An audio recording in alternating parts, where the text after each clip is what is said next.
Hello everyone, welcome to our presentation today. Our topic is to evaluate the feasibility of the new smart lighting project on behalf of management of Beacon Lighting Group Limited. First, I would like to introduce our teammates in this presentation. The first one is Zhonghu Zhang. He is responsible for the financial modeling part, including the calculation of free cash flow, NPV, IRR, and the sensitivity analysis. Finally, it's me. My name is ZiQi Wang. I am responsible for the market research and strategical analysis, including industry insights, risk assessment, and preparing the final recommendation section. Now, let's begin the presentation. It is showtime. The smart LED lighting market is a new emerging market to apply the IT and automatic control technology in the LED lighting products so that to realize a better lighting experience, like using the walls to control the lighting in-house. By data from a micro group, at present the Australian LED lighting market size has reached $1,806 million in 2024, and in the next decade, such market is expected to reach $3,777.2 million by 2033, with an annual growth rate of 8.54%. Within the trend, the smart LED lighting sector higher annual growth rate as 10.3% in the next decade. Based on the above analysis, it is strategic justified for the firm to launch the smart LED lighting project to catch the significant schools business opportunities and the favorable government policy support, but also facing some challenges from China and other competitors. What is more, to and expand its smart LED lighting product line, the company shall face a few risks. One is the risk of market demand, by which the customer preference on LED or on the film's LED products might change to reduce the business revenue.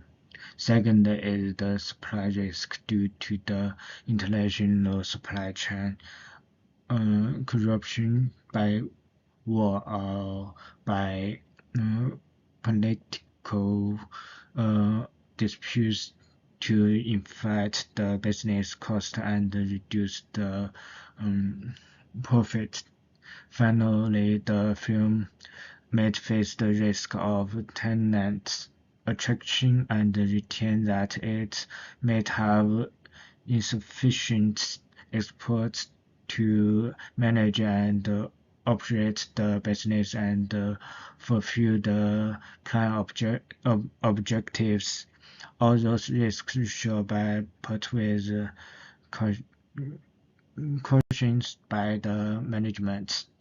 Currently, there are two options for the film to consider.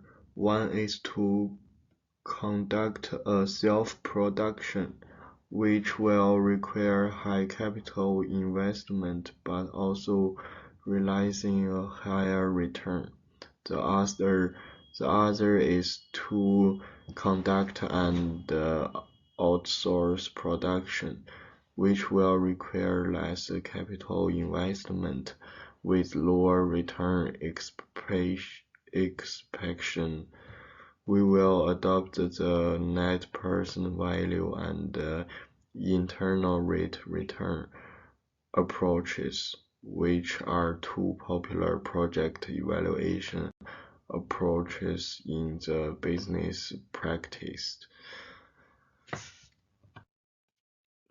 Let's see some key cash flow model assumptions as presented below.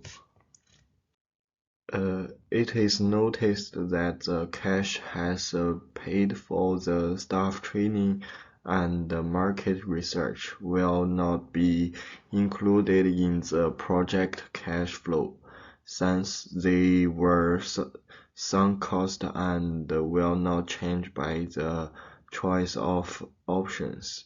It is also noticed that the loan financing activity will also not be included in the cash flow, since it is financing cash flow and shall not be included in the operating cash flow estimation. Finally, as shown in the page, the option 1 has a NPV of 18.0 million and IRR of 56.88%. The option 2 has a NPV of 15.9 million and IRR of 85.87%. Okay, the next step is see our sensitivity analysis. The sensitivity results show that the project NPV is negatively impacted by the change of discount rate in the range from 5% to 25%. Both options have managed a positive NPV to show that they are resilient to the capital cost variance.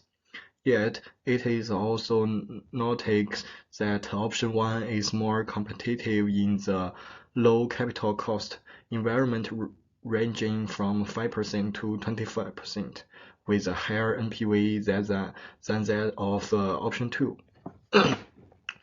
The sensitivity results show that the project NPV and IRR are both positively impacted by the sales growth in the range from -10% to 10%. Both options have maintained a positive NPV and a higher than cost IRR to show that they are resilient to the annual sales variance from the current point estimation. Yet it is also noted that option 1 is more competitive in the low sales growth context, ranging in -10% with a higher NPV than that of option 2. But once the sales growth rate is above -10%, say -5%, 0%, 5%, or 10%, the option 2 shall be more competitive with a higher NPV than that option 1. In conclusion, we recommend picking 19 to proceed option 1 by the following reasons. First, this option has a positive NPV and a high enough area over the capital cost to reflect the economic feasibility. Next, such option has a good resilience to maintain a competitive NPV and area in the variance context for discounting rate and sales growth.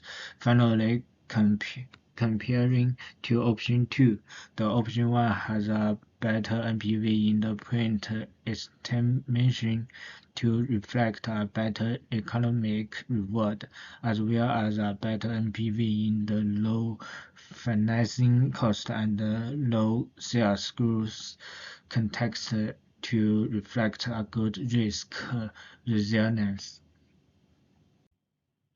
However, it is also worthy to remind that the above analysis may contain some limitations to reduce its usability and reliability, like failing to take consideration on the non-financial results and the other alternative economic evolution standards like payback periods. It is also noticed the sensitivity analysis may fail to catch all varying factors within the possible ranges. In order to deal with the above deficits, it is recommended that the management of BAFI1008 should take more analysis with other financial evaluation approaches and include the non-financing results comparison. And they may also consider have more sensitivity analysis with more varying scenarios, introduction and a wide range of change included.